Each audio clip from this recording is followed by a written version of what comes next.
Meu nome é Carmen Lúcia. Tenho 71 anos. As juntas doem com a idade, e a memória às vezes falha para coisas de ontem. Mas o passado... o passado permanece vívido, como se tivesse acontecido na semana passada.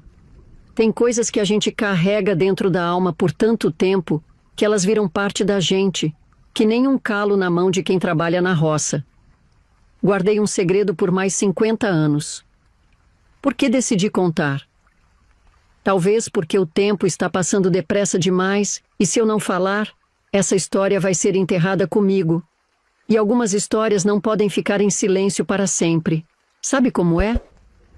Me pergunto se Deus me perdoou por guardar esse segredo por tanto tempo. Ou será que Ele entende que algumas feridas precisam cicatrizar antes de serem mostradas ao mundo?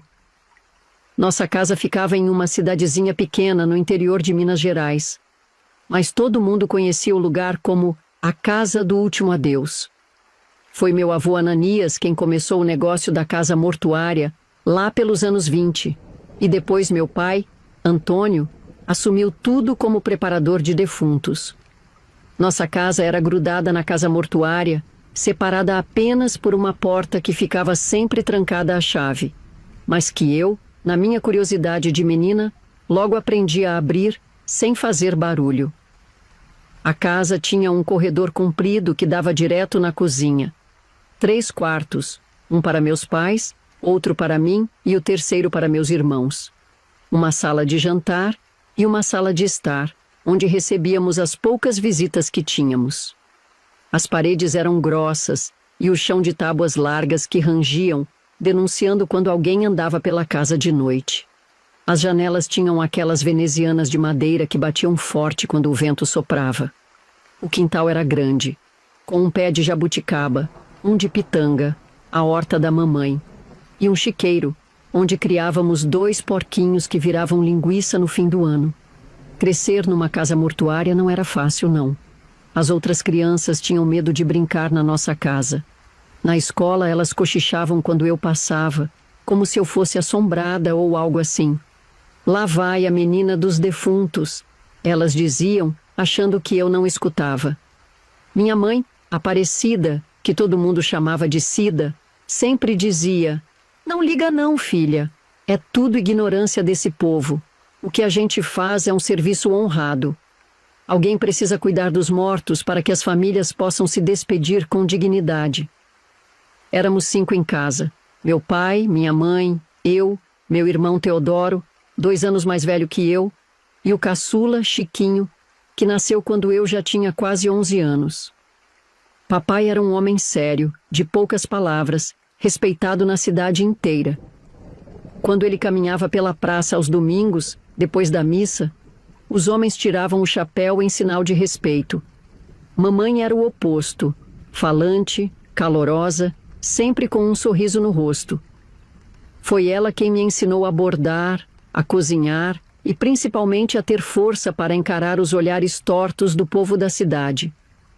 Teodoro era quieto igual ao papai, mas tinha um jeito estranho no olhar, que agora pensando, já devia ter me alertado. Sempre observando tudo, fazendo perguntas sobre os mortos, querendo ajudar papai na preparação dos corpos desde muito cedo. Na época, todos achavam que era vocação para o negócio da família.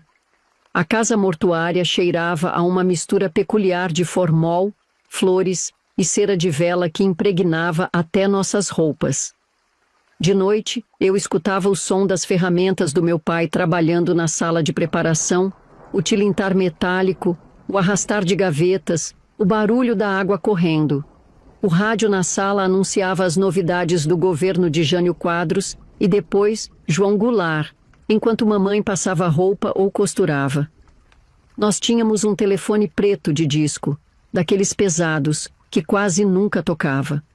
Quando tocava, geralmente não era boa notícia. Era alguma família precisando dos serviços da Casa do Último Adeus. Lembro que meu coração sempre apertava quando aquele barulho estridente cortava o silêncio da casa. Será que as crianças de hoje, com esses celulares na mão, conseguem imaginar um tempo em que notícias demoravam dias para chegar? em que a gente tinha que esperar a hora certa para usar o telefone, porque a ligação era cara demais. Minha vida era dividida entre dois mundos que pareciam não se encaixar. De manhã, eu ia para a escola das freiras, onde aprendia português, matemática, história e, principalmente, a ser uma boa moça. As freiras não cansavam de repetir que meninas precisavam aprender a ser recatadas, educadas e preparadas para o lar. À tarde, voltava para casa para ajudar mamãe com os afazeres domésticos, cuidar de Chiquinho, às vezes, atender na recepção da casa mortuária quando aparecia alguém. Na escola, eu me sentava numa carteira de madeira escura com um buraquinho para o tinteiro. Meu uniforme era uma saia pregueada azul marinho que ia abaixo do joelho, blusa branca com gola, meias brancas até o joelho e sapatos pretos bem engraxados. Carregava meus cadernos de caligrafia amarrados com um barbante e sempre tinha as mãos manchadas de tinta, por mais que tentasse ser cuidadosa. A sineta tocava às 7h30 em ponto para começarmos as aulas, e irmã Consolata não tolerava atrasos. A melhor parte do dia era quando encontrava Cecília no recreio. A gente estudava junto, mas nunca podia falar o bastante, pois sempre nos chamavam a atenção. Ela era a única que não tinha medo de ser minha amiga. Sentávamos embaixo da mangueira no pátio, comíamos os sanduíches que nossas mães preparavam e falávamos sobre tudo. O que mais desejávamos era sair daquela cidade pequena e conhecer o mundo. Cecília queria ser professora. Eu não sabia bem o que queria, mas certamente não era continuar na casa mortuária pelo resto da vida. Em casa, as lições eram outras. Enquanto bordava ou ajudava Chiquinho, mamãe me ensinava o que chamava de assunto de mulher. Falava baixinho, como se tivesse medo que alguém escutasse, mesmo quando estávamos sozinhas. Carmen, uma moça direita, não fica sozinha com rapazes, não dá confiança, não ri alto, não chama atenção. E eu ouvia tudo, concordando com a cabeça, mas por dentro pensava nas histórias que Cecília lia nos livros emprestados da Biblioteca Municipal, sobre mulheres que viajavam, estudavam e decidiam suas próprias vidas. Já naquela idade, eu percebia como as coisas eram diferentes para mim e para Teodoro. Ele podia sair com os amigos, ir pescar no rio aos domingos, voltar mais tarde para casa. Eu tinha horários rígidos, sempre vigiada, sempre guardada como se fosse quebrar a qualquer momento. É para o seu bem, dizia mamãe quando eu reclamava.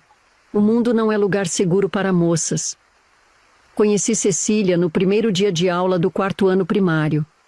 Eu estava sentada sozinha, como sempre, quando ela chegou com seu jeito decidido, colocou os livros na carteira ao lado da minha e disse: "Posso sentar aqui? Meu nome é Cecília Almeida." Fiquei tão surpresa que apenas balancei a cabeça confirmando. Nunca uma menina nova tinha escolhido sentar ao meu lado. No recreio, enquanto as outras crianças faziam uma roda grande para brincar de passar anel, me deixando de fora como sempre, Cecília veio até mim e perguntou por que eu estava sozinha. Quando expliquei sobre a casa mortuária, esperava ver o mesmo olhar de nojo ou medo que já conhecia tão bem. Mas ela apenas deu de ombros e disse: "Meu pai é açougueiro. Todo mundo tem que trabalhar com alguma coisa, não é?" A partir daquele dia, éramos inseparáveis. Depois da escola, ela vinha para minha casa algumas vezes por semana.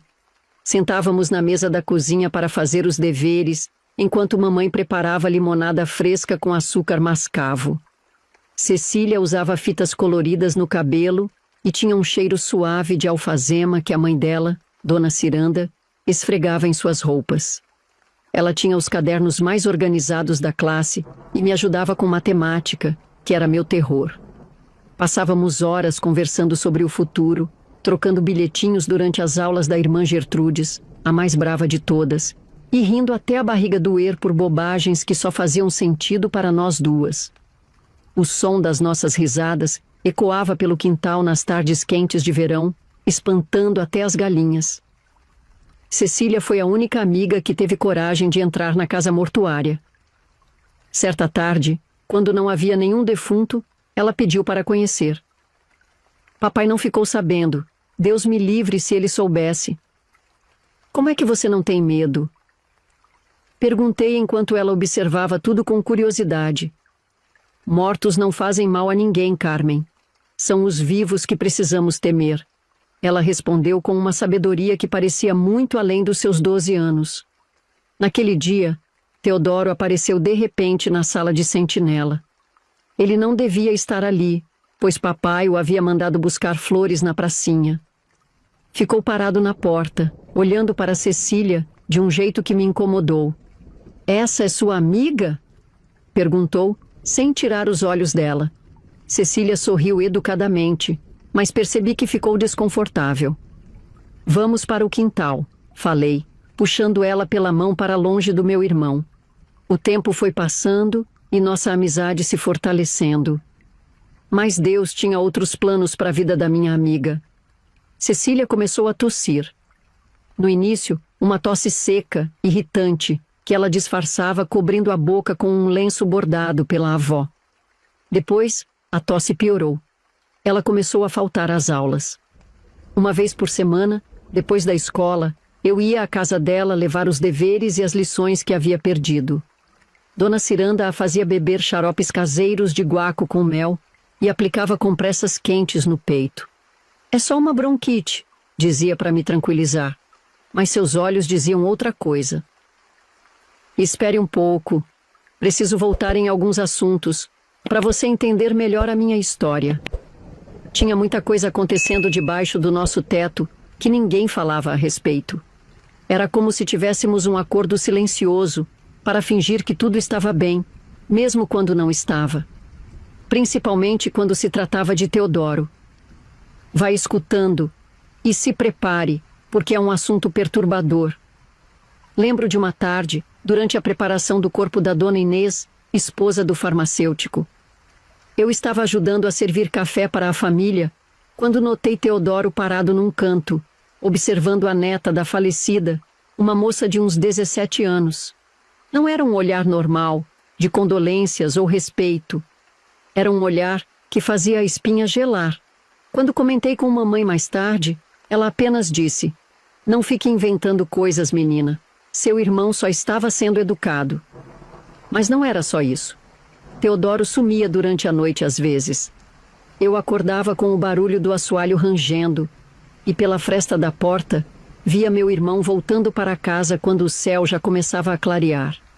Uma vez, perguntei onde ele tinha ido. "Não é da sua conta, enxerida", respondeu, apertando meu braço com força até deixar marcas. Eu tinha 13 anos quando comecei a notar as trocas de olhares entre papai e mamãe, sempre que Teodoro dizia algo estranho durante o jantar. Era como se eles conversassem sem palavras, um código que só eles entendiam. Teodoro mantinha uma gaveta trancada na cômoda do quarto, que dividia com Chiquinho. Uma vez, quando ele estava trabalhando com papai, tentei abrir com um grampo, como tinha visto nos filmes do Cinema para Todos, que passavam na praça nos domingos. Dentro, encontrei recortes de jornal sobre acidentes e tragédias, principalmente envolvendo mulheres jovens. Fechei a gaveta rapidamente e nunca comentei com ninguém.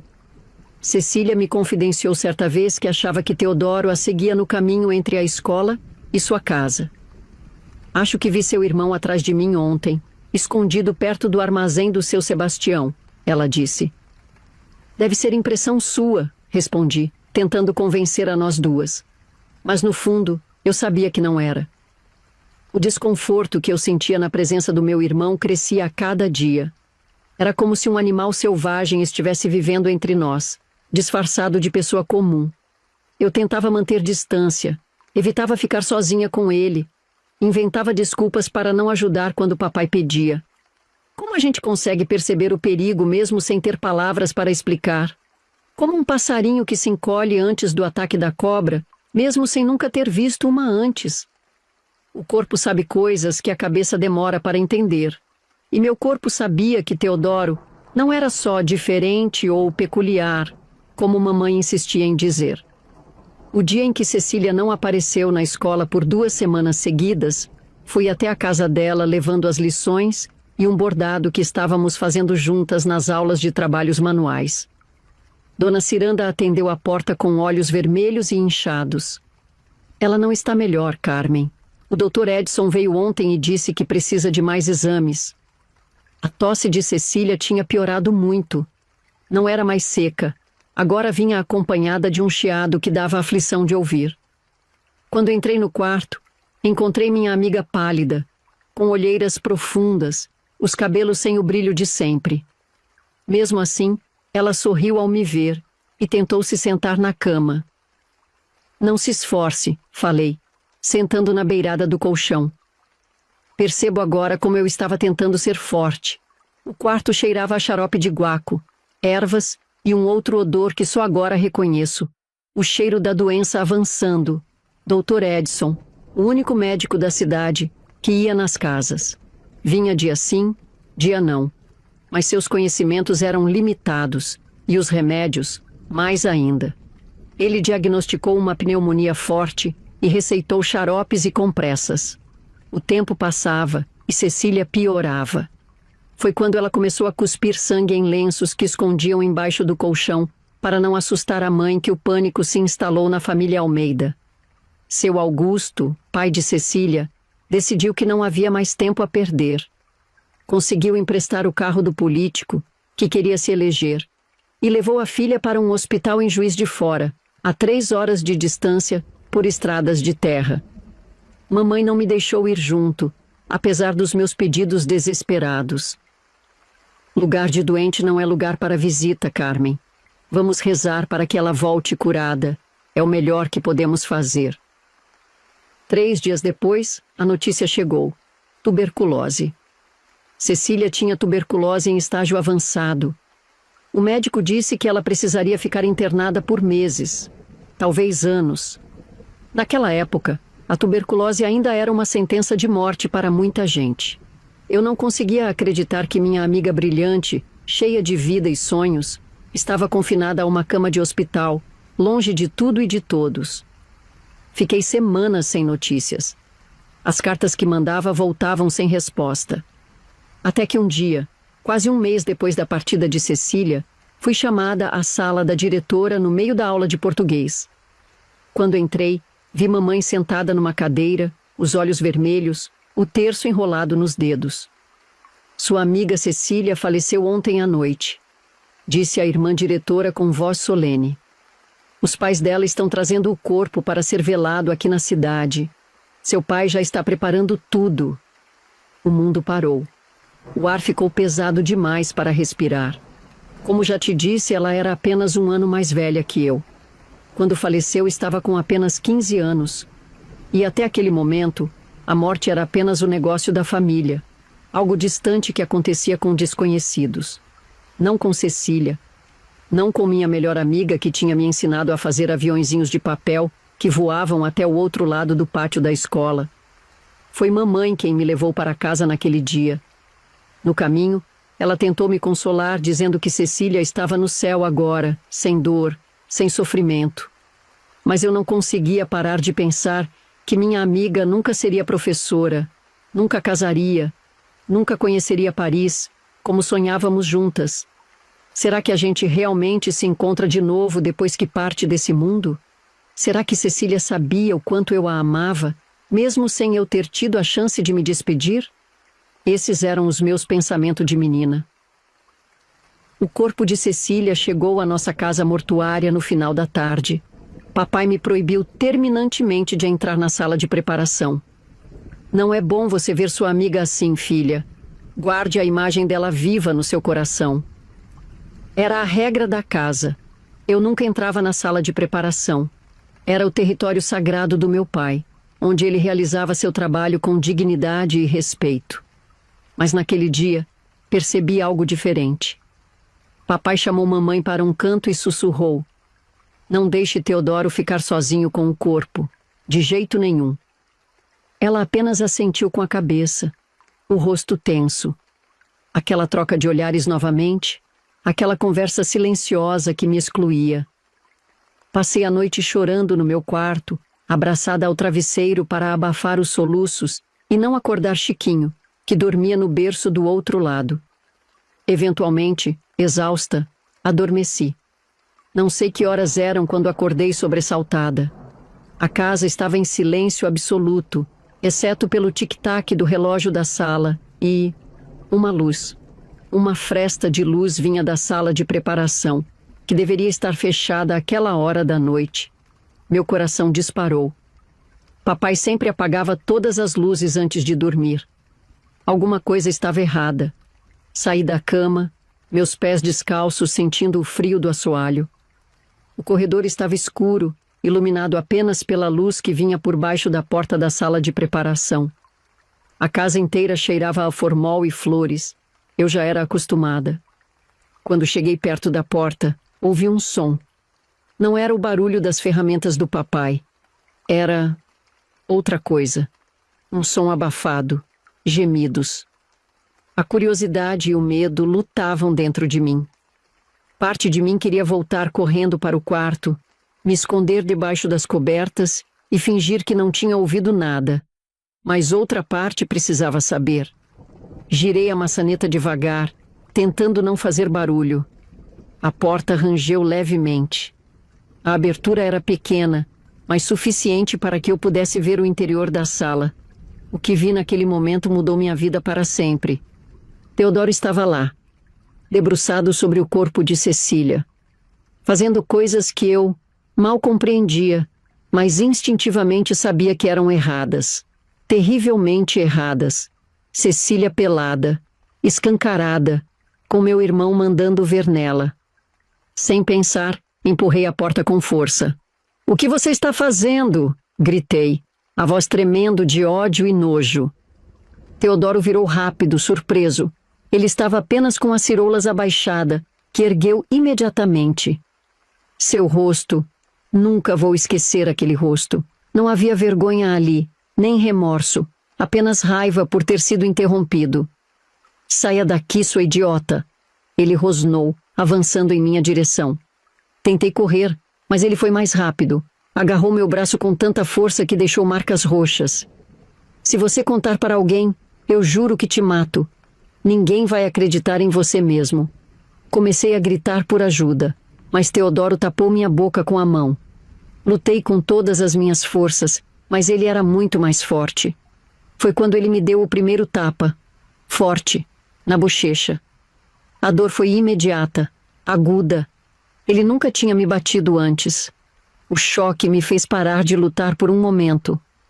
"É melhor você ficar quietinha, irmãzinha." Ele sussurrou no meu ouvido, a voz gelada. "Ou eu vou ter que fazer com você o que comecei com Cecília." Não sei quanto tempo ficamos assim. Eu chorando silenciosamente, sentindo o gosto metálico do sangue no lábio partido, enquanto ele segurava meus braços com força. De repente, ouvimos passos no corredor. Teodoro me empurrou com força contra a parede. Ele arrumou as pernas da Cecília, que estavam abertas, e saiu pela porta dos fundos da casa mortuária antes que papai aparecesse, sonolento e confuso. "Carmen, o que você está fazendo aqui a essa hora?" perguntou, acendendo a luz. Quando viu meu rosto machucado e o lábio sangrando, seu semblante mudou. "O que aconteceu? Quem fez isso com você?" Não consegui responder. Só conseguia chorar, mas o pai viu o sangue do meu lábio. Como explicar o que tinha visto? Como colocar em palavras aquele horror? Tem coisas que, mesmo depois de tantos anos, ainda doem ao serem lembradas. Tem feridas que nunca cicatrizam completamente. Eu escutei o Chiquinho chorar e corri para atender ele, deixei o pai. Escapei dele. Na manhã seguinte, meu rosto estava inchado e o lábio, 2 vezes o tamanho normal. Olhar no espelho era como ver uma estranha. Mamãe fez compressa de água fria e preparou um chá de erva cidreira para acalmar meus nervos. Enquanto ela cuidava de mim, me deixou claro que eu teria que explicar tudo depois para ela e para o pai, depois que tudo se acalmasse. Durante toda a manhã, evitei ficar no mesmo cômodo que Teodoro, que agia como se nada tivesse acontecido. Ele tinha esse poder de separar suas ações dos sentimentos. Eu, por outro lado, tremia cada vez que ouvia seus passos pelo corredor. A sentinela de Cecília começou ao meio-dia. A capela do cemitério se encheu de pessoas da cidade, todas querendo prestar suas últimas homenagens à menina que partiu tão cedo. Eu ficava num canto, evitando olhar para o caixão onde minha amiga descansava, cercada de lírios brancos. Não conseguia parar de pensar no que Teodoro tinha feito, por mais que eu tentasse. Como ele podia estar ali, cumprimentando as pessoas, oferecendo café, agindo como se fosse um rapaz decente? À noite, fomos para casa jantar. Mamãe serviu sopa de legumes e pão caseiro. O silêncio na mesa era opressivo, quebrado apenas pelo som das colheres nos pratos e pela voz do Chiquinho, que falava sem parar, pedindo mais papá. Papai olhava fixamente para mim, para as marcas no meu rosto que a maquiagem da mamãe não conseguiu esconder completamente. Quem fez isso com você, Carmen? Ele perguntou finalmente, colocando a colher ao lado do prato. Sua voz era calma, mas eu conhecia aquele tom. Era a calma antes da tempestade. Teodoro imediatamente se levantou como se fosse sair da mesa, mas papai o deteve com um gesto. Sente-se. Ninguém vai sair até eu descobrir o que aconteceu na minha casa ontem à noite. Olhei para a mamãe, que parecia tão assustada quanto eu. Seu rosto estava pálido, as mãos tremiam levemente enquanto segurava o guardanapo. Ela sabia. De alguma forma, ela já sabia o que eu ia dizer. Foi Teodoro, falei finalmente, a voz quase um sussurro. Ele me bateu porque eu o vi. Eu o vi. As palavras ficaram presas na garganta. Como explicar o que tinha visto para meus pais? Como colocar em palavras aquele horror? Ela está mentindo. Teodoro gritou, batendo na mesa com tanta força que os pratos tilintaram. O Chiquinho se assustou e começou a chorar. A mãe levou ele e o prato de comida para o quarto. Ela entrou na sala de preparação quando não devia e inventou essa história para não ser castigada. Papai levantou a mão, silenciando o Teodoro. Seus olhos nunca deixaram os meus. Continue, filha. O que você viu? Respirei fundo e contei tudo. Contei sobre a luz acesa à tarde da noite, sobre os sons estranhos, sobre ter encontrado Teodoro com Cecília, sobre como ele me atacou quando o confrontei. Enquanto falava, observava o rosto do meu pai mudar. A cor sumiu, substituída por uma palidez mortal. Os olhos, sempre tão calmos, se encheram de uma fúria que nunca tinha visto antes. É mentira! Teodoro gritou novamente, mas sua voz já não tinha a mesma convicção. Havia medo agora. Medo do que estava por vir. Papai se levantou lentamente, o rosto vermelho de fúria contrastando com sua habitual serenidade. Naquele instante, algo se quebrou dentro da nossa família. Algo que nunca mais seria consertado. Papai tirou o cinto da calça num movimento rápido. Carmen para o quarto e tranque a porta. Eu corri para o quarto onde a mamãe estava com Chiquinho. Do lado de dentro podíamos ouvir os gritos, os tapas, o som de móveis sendo quebrados. Abraçada a Chiquinho, que não entendia o que acontecia. Mamãe rezava baixinho, o terço apertado entre os dedos, chorando tanto quanto eu. A violência durou o que pareceu uma eternidade. Depois, ouvimos a porta da frente bater com força, e o silêncio tomou conta da casa. Mamãe olhou para mim, o pavor estampado em seus olhos. Fique aqui com Chiquinho, ela sussurrou, destrancando a porta com cuidado. Minutos depois, ela voltou, o rosto ainda mais pálido. Seu pai levou Teodoro. Disse que ele nunca mais vai pisar nesta casa.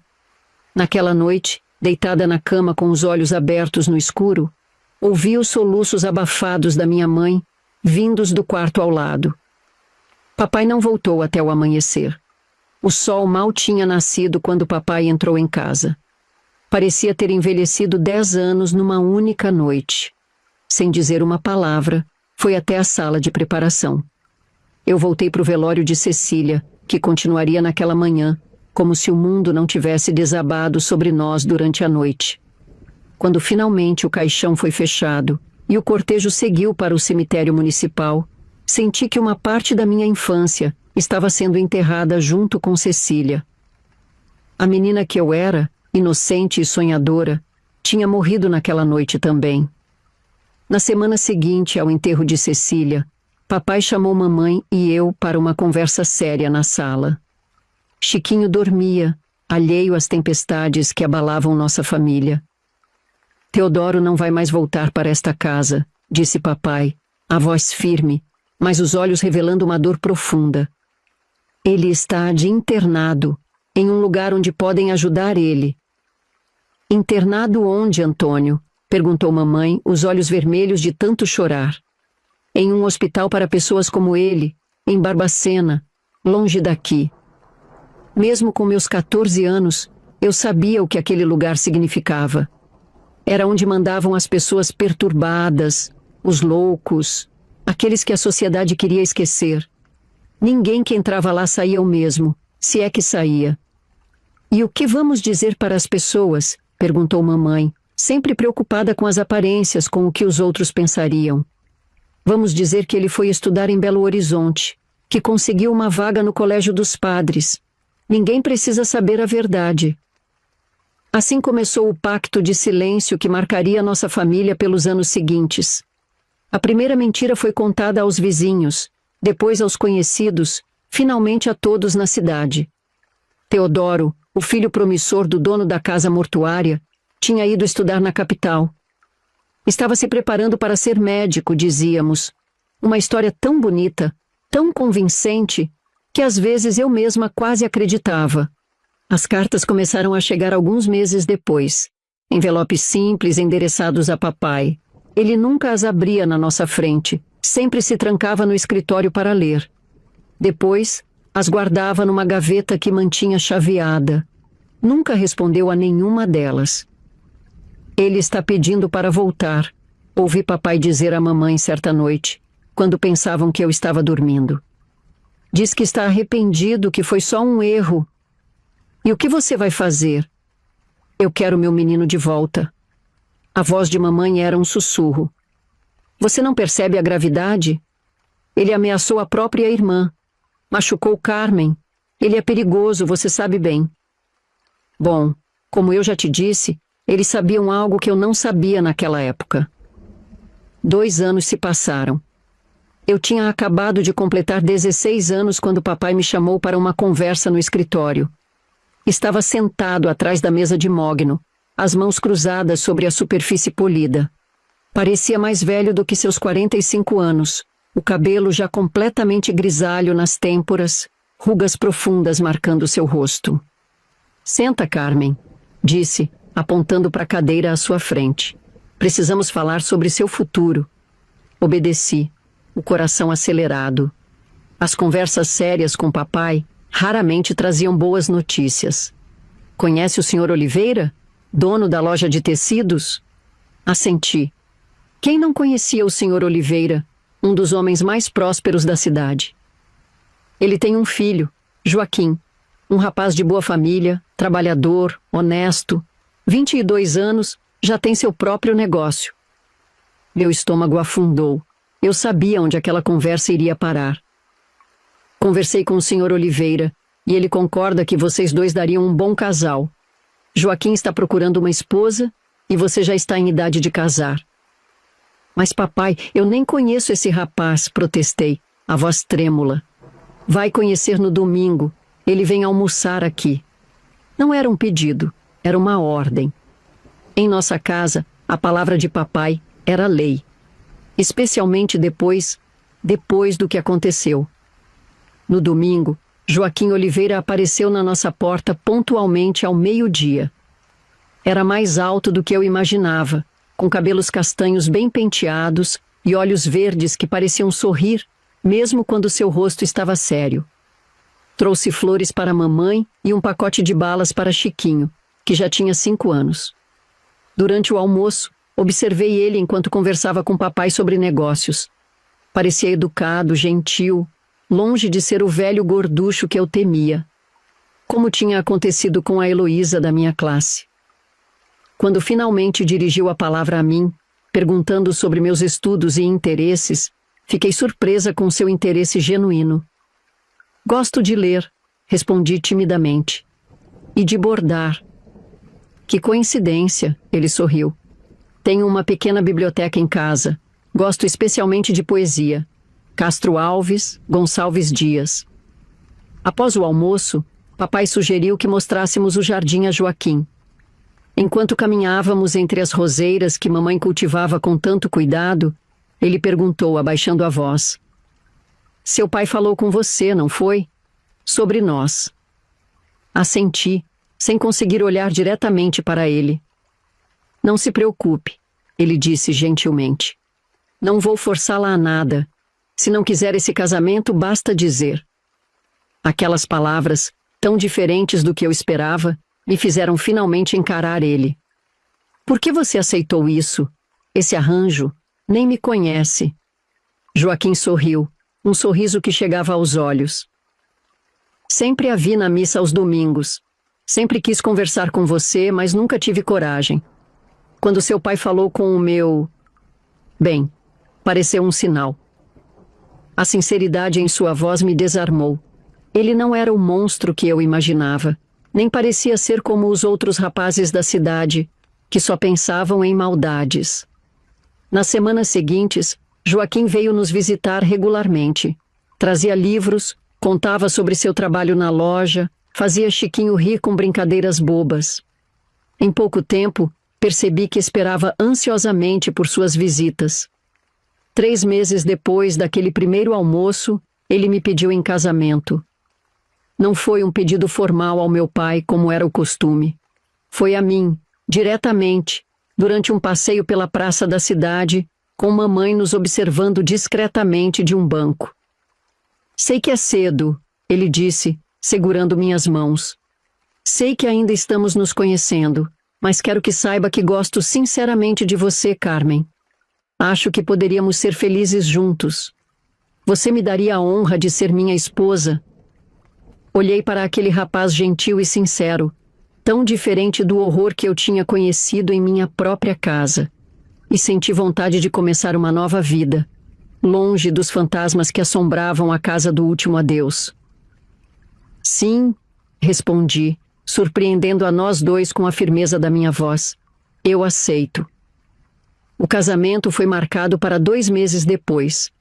Mamãe costurou meu vestido branco, simples mas elegante, com rendas nas mangas e na barra. O véu tinha pertencido à minha avó, passado de geração em geração. As alianças, 2 bandas finas de ouro, brilhavam dentro de uma caixinha de veludo vermelho. A cerimônia foi íntima, apenas as famílias e alguns amigos próximos. O almoço depois, no quintal da casa dos meus sogros, foi simples.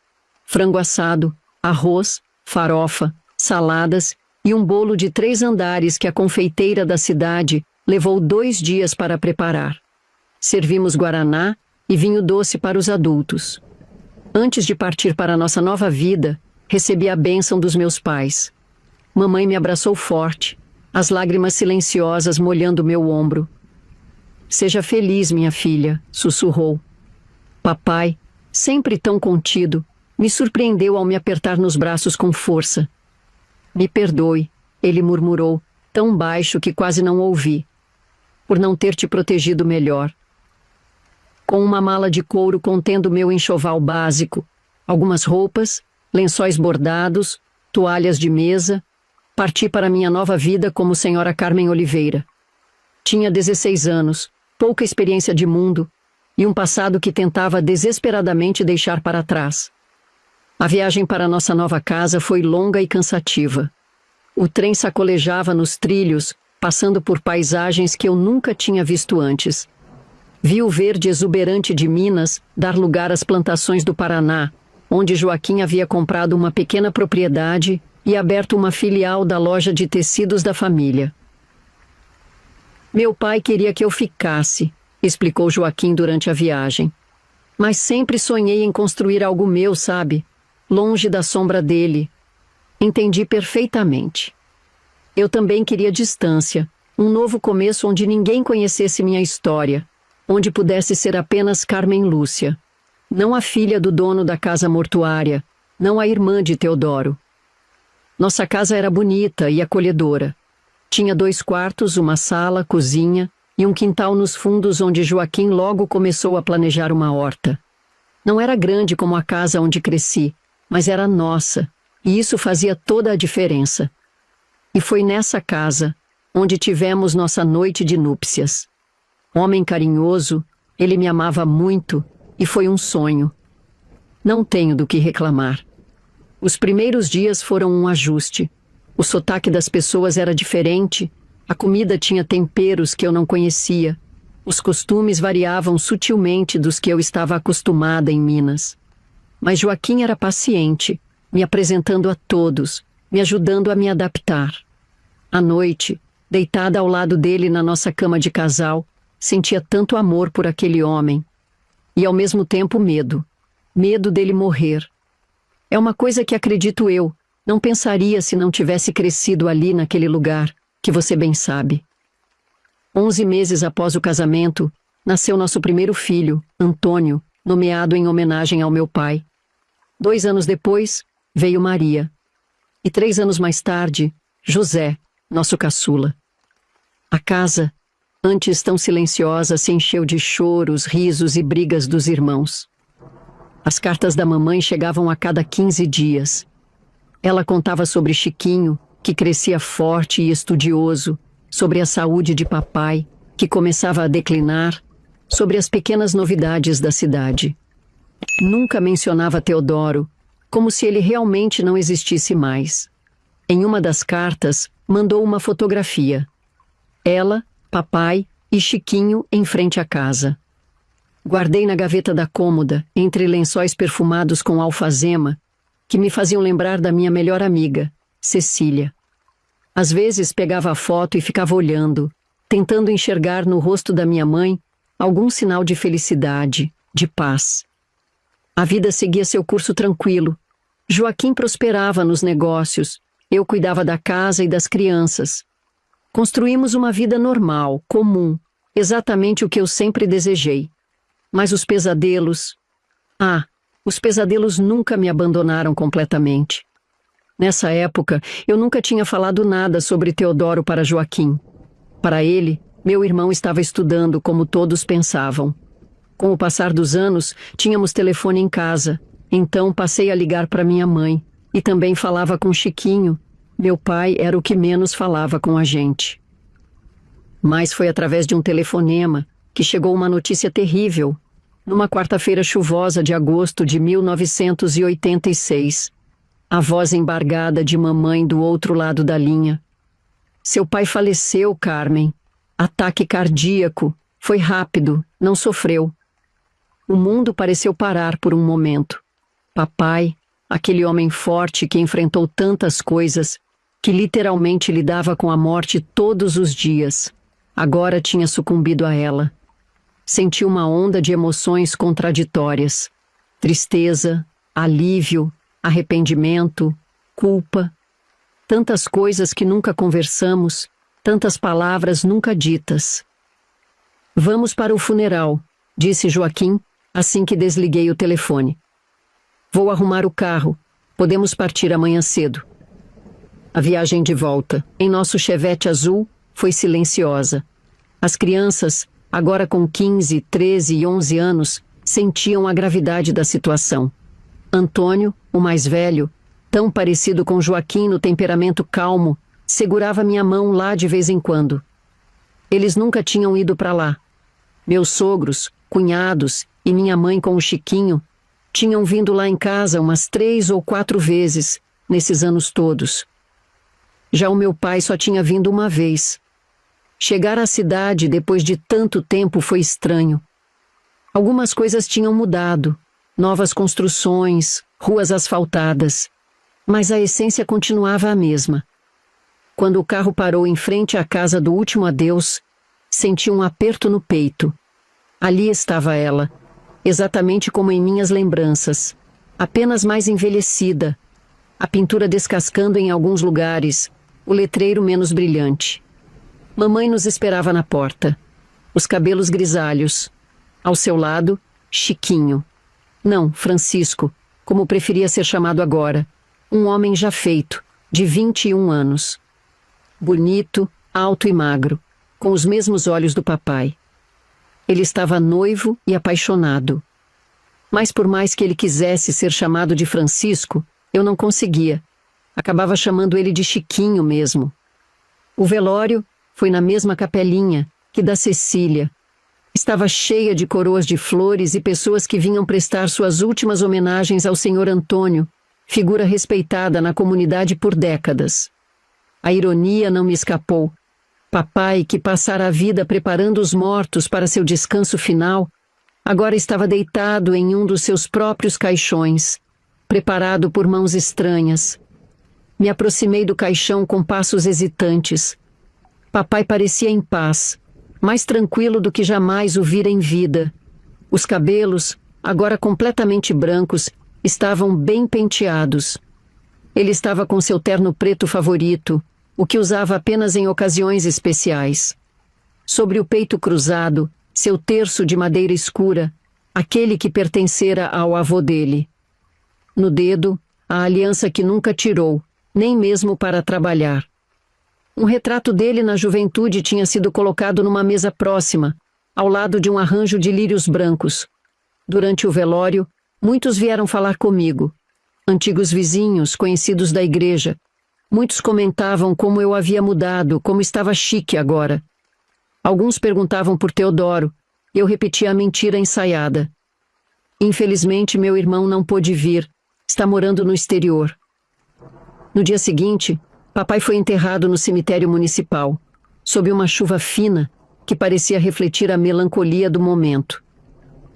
O padre falou sobre sua dedicação à família, seu trabalho honrado, sua fé inabalável.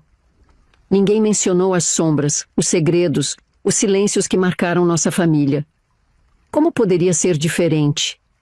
De volta à casa da família, agora estranhamente vazia sem o pai, sentamos na sala de jantar. Mamãe, Chiquinho, Joaquim, eu e as crianças. E agora, mãe? Perguntei finalmente. O que vai acontecer com a casa mortuária, com a senhora e Francisco?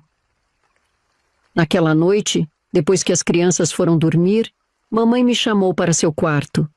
Sentamos na beirada da cama que ela havia compartilhado com papai por quase 50 anos. No criado mudo, o mesmo relógio que marcava as horas quando eu era pequena, o mesmo terço enrolado ao pé da imagem de Nossa Senhora. Preciso te contar uma coisa, Carmen, ela disse, a voz baixa para não acordar ninguém. Sobre Teodoro. Meu coração gelou. Era um nome que eu havia tentado banir da minha mente por tanto tempo. Ele faleceu há 5 anos no hospital. Senti uma amargura. Aquilo doeu ouvir. Mas até pela voz e tristeza da minha mãe. O jeito que ela falou era de cortar o coração. Seu pai não queria que você soubesse, continuou ela, torcendo o lenço entre os dedos. Achou que seria melhor assim, que você pudesse seguir sua vida sem esse peso. Como foi? Perguntei. Pneumonia. Ele estava muito debilitado. Aquele lugar acabou com ele. Seus olhos se encheram de lágrimas. Era meu filho, Carmen Lúcia. Meu primogênito.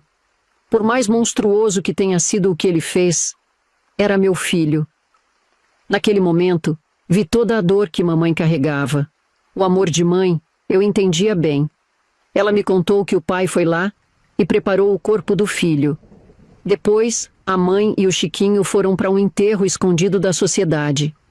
Passamos uns dias ali. O meu irmão Chiquinho nunca trabalhou com o pai na casa mortuária. Depois do que tinha acontecido com Teodoro, o pai achou melhor que Chiquinho tivesse outro caminho. Claro que não tinha como saber, acredito eu, que era uma exceção o que tinha acontecido na nossa família. Então, agora que o pai tinha partido, não fazia sentido continuar ali. A mãe, com dor no coração, decidiu vender tudo. Já tenho um comprador interessado, o sobrinho do Dr. Edson. Quando teu pai estava vivo, ele se ofereceu para ser sócio, mas teu pai não aceitou. Vou me mudar para perto de você, se Joaquim não se importar. comprar uma casa, começar de novo. Todos ficaram em choque. Eu mesma jamais imaginei. Na verdade, pensei que a mãe não seria tão decidida assim. Mas é claro que a gente aceitou feliz da vida. O Chiquinho não iria sem a amada. Então foi lá perguntar se ela aceitava casar de vez e ir embora para o Paraná. O Joaquim foi embora com as crianças, eles precisavam ir à escola. E eu fiquei com a mãe. Nos dias seguintes, ajudei mamãe com os preparativos para a venda. Separamos papéis antigos, documentos importantes, fotografias, lembranças. Cada gaveta aberta, cada armário esvaziado, parecia liberar não apenas objetos, mas memórias, algumas doces, outras dolorosas. Aquela gaveta do meu irmão Teodoro, onde eu encontrei aquelas coisas bizarras que já te falei, estava vazia. Não perguntei nada, inclusive todas as coisas dele, não estavam na casa. Fiquei quieta, com medo da resposta. Encontramos a gaveta onde papai guardava as cartas de Teodoro, todas ainda lacradas. Mamãe quis levar elas, disse que um dia, talvez, ela criasse coragem para ler. Enquanto observávamos a casa sendo esvaziada, móveis sendo cobertos com lençóis, caixas sendo empilhadas no caminhão de mudança, senti uma estranha mistura de tristeza e libertação. Era o fim de uma era, o fechamento de um ciclo para todos nós. Neste meio tempo, meu irmão Chiquinho se casou no cartório. Ele levaria a esposa, Daisy, junto com a gente. Moça jovem e bonita, ela era loira dos olhos verdes. Esta casa conheceu tanta dor, disse mamãe, olhando uma última vez para as janelas que agora pareciam olhos vazios. Mas também houve alegria aqui, não houve? Não posso me esquecer disso. O novo proprietário, um homem jovem de óculos e sorriso respeitoso, esperava na varanda para receber as chaves. Vou manter o respeito que seu pai tinha pelos mortos, prometeu, enquanto mamãe entregava o molho de chaves. Chegando no Paraná, eles ficaram em nossa casa, até providenciar um novo lar. Em pouco tempo, a mãe comprou uma bela casa. Era muito grande. O dinheiro da casa mortuária foi muito bom. Meu irmão podia ter comprado uma casa para ele também, mas não quis deixar a mãe sozinha, então ele ficou morando com ela e a esposa. Os primeiros meses foram de adaptação. Mamãe tinha seus momentos de tristeza profunda, quando ficava olhando pela janela com aquele olhar distante que eu conhecia bem. Mas também havia momentos de alegria, especialmente quando ela brincava com meus filhos ou ensinava receitas mineiras para Daisy, que nunca tinha provado um pão de queijo de verdade. O tempo foi passando e logo vieram meus sobrinhos, polacos como a mãe, 4 no total. 2 meninos e 2 meninas, todos com aqueles olhos claros da Daisy. Meus filhos estudaram, se casaram e me deram netos. Hoje tenho 5 netos e 3 bisnetos. Uma família grande e barulhenta que enche nossa casa nos almoços de domingo ou férias escolares. Joaquim e eu envelhecemos juntos, as mãos mais enrugadas, os cabelos brancos, mas o mesmo carinho de sempre. Às vezes, quando olho para ele dormindo ao meu lado, agradeço em silêncio por Deus ter colocado no caminho do meu pai um homem tão bom. Deixa eu voltar um pouquinho. Eu sempre me empolgo e conto as coisas rápidas, mas depois vou me lembrando da sequência, em que tudo aconteceu. Foi há uns 12 anos atrás, quando meu irmão foi para a praia com os filhos e eu fui lá posar com a mãe. Era uma tarde quente de janeiro, o ventilador girava preguiçosamente no teto da sala. Estávamos tomando café com bolo de fubá, quando ela perguntou quase num sussurro: Carmen Lúcia, você poderia me ajudar com uma coisa? Algo que não tenho coragem de fazer sozinha. Pela seriedade em seu rosto, e principalmente por ter me chamado pelos 2 nomes, eu percebi que não era um pedido qualquer. Claro, mãe. O que a senhora precisa? Ela levantou com dificuldade. Os joelhos já não eram os mesmos, e foi até o quarto. Voltou carregando uma caixa de sapatos antiga, amarrada com um barbante gasto pelo tempo. As cartas do Teodoro, disse simplesmente, colocando a caixa sobre a mesa. Nunca tive coragem de abrir. Seu pai nunca quis que eu lesse. Dizia que só traria mais dor. Mas agora preciso saber. Senti um arrepio percorrer minha espinha. Aquele nome, aquelas memórias que eu tentava manter trancadas no fundo da mente, voltavam como um fantasma. Tem certeza, mãe? Ela assentiu, os olhos já marejados. Tenho, mas não consigo fazer isso sozinha. Faz tempo que tô querendo isso, filha, mas a casa sempre cheia. Não sei se vou ter outra oportunidade. A mãe estava certa. Eu, com dedos trêmulos, desfiz o nó do barbante. Dentro da caixa, dezenas de envelopes amarelados pelo tempo, todos ainda lacrados, organizados por data. O mais antigo, de 1969, apenas 2 meses após Teodoro ter sido internado à força por papai. Antes mesmo de abrir a primeira carta, mãe e eu já estávamos aos prantos. Era como reviver tudo novamente, aquele pedaço da nossa história que tentamos tanto esquecer. A primeira carta era breve, escrita com uma letra trêmula, quase infantil. Querido pai, me tire daqui. Este lugar é terrível. As pessoas gritam dia e noite. Os enfermeiros nos batem. Não aguento mais. Por favor, me perdoe. Prometo nunca mais fazer aquilo. Amo a mamãe e meus irmãos. Seu filho Teodoro. Mamãe soluçava baixinho, a mão cobrindo a boca. Continuamos lendo. Carta após carta, o desespero de Teodoro crescia, junto com suas súplicas por perdão. Em algumas, ele implorava para voltar para casa. Em outras, descrevia os tratamentos cruéis a que era submetido. Choques elétricos, banhos gelados, isolamento.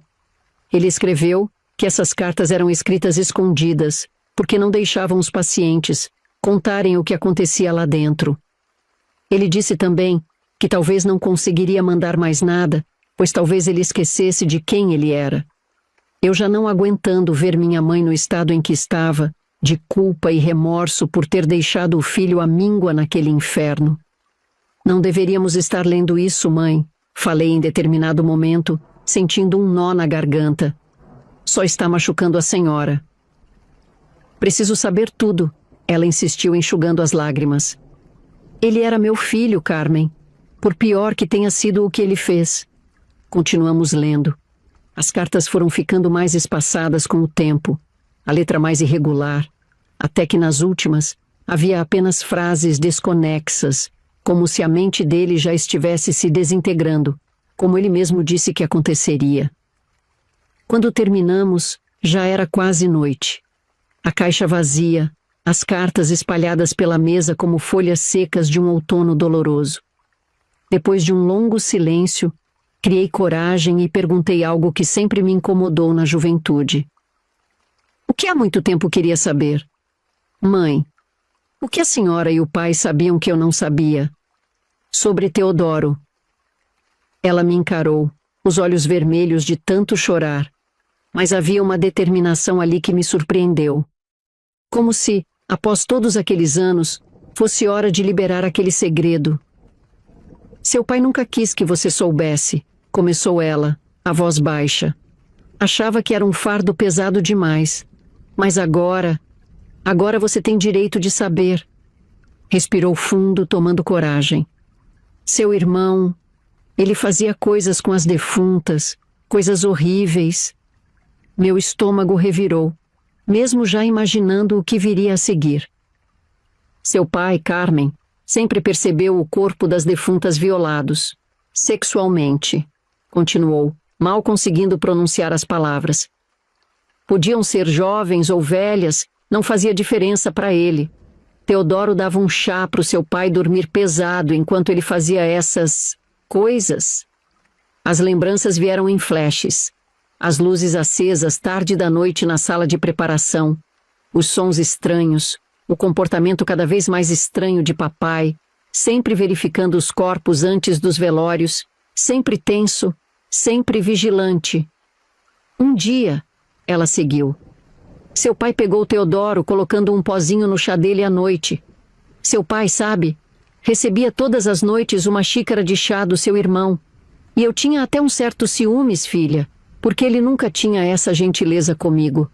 Era sempre: papai está cansado, precisa descansar bem. Seu pai, com o tempo, passou a desconfiar. Ele começou a perceber que dormia pesado demais, que não ouvia nada durante a noite, justo ele que sempre teve sono leve. Quando finalmente flagrou Teodoro colocando o pó no chá, ele confrontou seu irmão. Teodoro tentou se justificar, dizendo que só queria ajudar, que via como o pai estava sempre com insônia, sempre cansado, que precisava dormir melhor para aguentar o trabalho pesado. Ele contou ao seu pai que era luminal em pó, daqueles que ele conseguia na farmácia do seu Manuel, lá na praça. Teodoro tinha amizade com o filho do farmacêutico, sabe, Carmen? E como a funerária sempre precisava de produtos, ninguém desconfiava quando ele aparecia por lá. Eu escutando tudo aquilo, com os olhos arregalados, eu me lembrei mesmo de ver o Teodoro preparando chá para o pai à noite. Mas nunca imaginei tal coisa. E a mãe continuou me contando ainda mais absurdos. Mas quando seu pai o pressionou, lembrando das defuntas que apareciam em posições diferentes de como ele as tinha deixado, Teodoro acabou confessando tudo. Os olhos do seu pai: filha, nunca vou esquecer o olhar dele naquela noite. Desorientado, devastado. O filho prometeu que nunca mais faria aquilo, chorou, implorou perdão, jurou por tudo que era sagrado. Seu pai, com o coração partido, quis acreditar. Gente do céu, eu que pensei que já tinha ouvido o suficiente. A mãe não parava. E eu até comecei a passar mal, me deu um calorão imenso. Levantei para lavar o rosto, ali na pia da cozinha mesmo, e beber uma água gelada. A mãe também tomou a água. Logo continuou. Mas depois veio aquele dia que você flagrou Teodoro com a Cecília. E depois contou tudo no jantar. Seu pai, enfurecido com o filho, começou a surrar ele. E o resto você já sabe, filha. Certa noite, eu estava brava com seu pai. Disse que iria buscar meu filho lá na clínica. Então ele resolveu me contar o motivo de Teodoro não poder sair. No dia que ele estava apanhando, o Teodoro confessou para seu pai, entre lágrimas e sorrisos, que não era capaz de parar. Que tinha tentado, que realmente tentou, mas que não conseguia controlar aquele desejo horrível. Ele gostava e torcia para mais mulheres, para que o pior acontecesse, principalmente com as jovens. Ele disse que gostava de pegar as moças puras, que eram mais apertadas. Por isso seu pai o achava muito perigoso. Não era só por ter te machucado, Carmen. Era por tudo. Cobri o rosto com as mãos, sentindo uma náusea subir pela garganta. Até dor de cabeça me deu naquela hora. Agora tudo fazia sentido. A fúria de papai naquela noite, a decisão de internar Teodoro tão longe, ele era realmente louco. Que dó que me deu do meu pai, judiação carregava o peso maior do mundo nos ombros. Ficamos em silêncio, a pesada revelação pairando entre nós como uma nuvem escura. Se a minha mãe não me contasse, eu jamais saberia. Ele era doente, Carmen, mamãe disse baixinho. Meu filho era doente, talvez sempre tenha sido. Era isso que pensávamos. Agora me diga você, o que acha que Teodoro era? Você acha que aquele ambiente em que crescemos cheios de defuntos deixou ele assim? Eu sinceramente gostaria de saber a sua opinião. Peço que fale com respeito. Esse assunto é muito delicado para mim até hoje. Naquela noite, enquanto mamãe finalmente dormia, exausta pelo peso das revelações, fiquei acordada, pensando em tudo o que havia descoberto. Em como nossa família tinha sido marcada por aquela escuridão, aquele segredo que finalmente veio à luz. Pensei em Chiquinho, que cresceu protegido dessa verdade, que construiu sua vida sem saber a extensão dos horrores cometidos pelo irmão mais velho. Pensei em meus filhos, meus netos, que nunca conheceriam essa parte sombria da nossa história. E pela primeira vez em muitos anos, chorei por Teodoro. Não pelo monstro que ele se revelou, mas pelo irmão que eu havia perdido muito antes de saber a verdade. Pelo menino que um dia brincou comigo no quintal, que me contou histórias na hora de dormir, que penteava meus cabelos com tanto cuidado. Ele era muito querido na nossa infância, nunca tinha me batido, somente naquela hora de horror. Esta história que acabo de contar repousou em mim por mais de 50 anos, como uma pedra no fundo de um rio, quieta, imóvel, mas sempre presente. Depois que minha mãe faleceu, cercada por netos e bisnetos, senti que aquele segredo não podia mais ficar apenas comigo. Era pesado demais para carregar sozinha. Resolvi dividir com meu Joaquim primeiro. Meu companheiro de décadas me ouviu em silêncio, segurando minhas mãos enrugadas nas suas. Ele chorou. Disse que sempre sentiu algo muito errado comigo. Depois ele me incentivou a contar para os nossos filhos. Antônio, Maria e José sentaram na sala da nossa casa, confusos com a seriedade do momento. Meu irmão Chiquinho também estava presente, a esposa ao lado dele.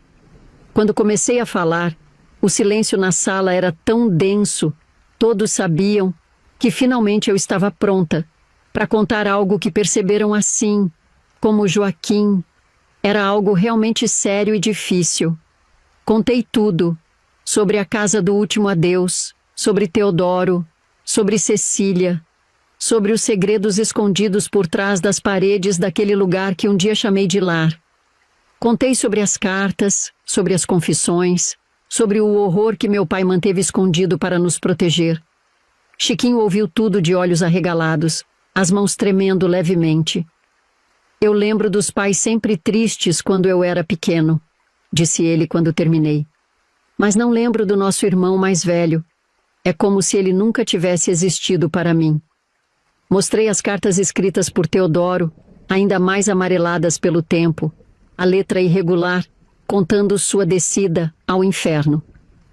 Eu as guardo até hoje, na mesma caixa de sapatos, junto com outras relíquias de um passado que parece ter acontecido em outra vida. Sabe, eu resolvi contar porque me lembro bem da minha mãe depois que desabafou comigo.